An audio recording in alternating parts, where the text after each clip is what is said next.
Ladies and gentlemen, welcome to the 23rd ASEAN cấp cao ASEAN Trung Quốc lần thứ 23. Les dirigeants de l'ASEAN ont rencontré virtuellement leurs homologues de l'Asie de l'Est, de l'Inde, de l'Australie et de la Nouvelle-Zélande.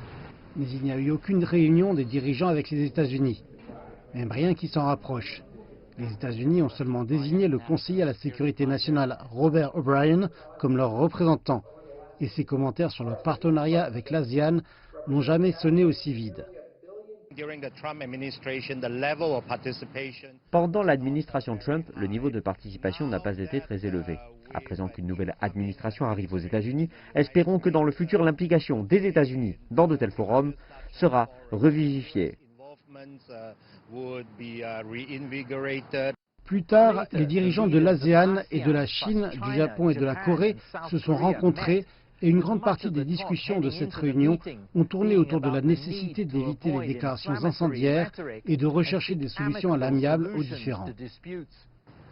Une grande partie de l'attention s'est portée sur le surmontement des impacts sanitaires et économiques de la pandémie via une collaboration plus étroite, comprenant la recherche de moyens de rouvrir, au final, les frontières entre les pays.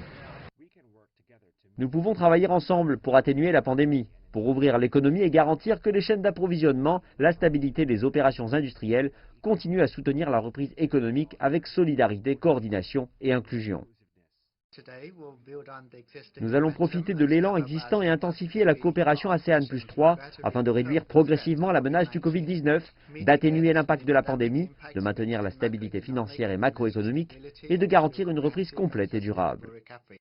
L'apogée et la conclusion du sommet de l'ASEAN aura lieu ce dimanche, avec la signature de l'accord géant entre 15 pays, le partenariat complet régional, qui constituera le type de résultat concret dont a besoin la région au milieu de cette crise mondiale sans précédent.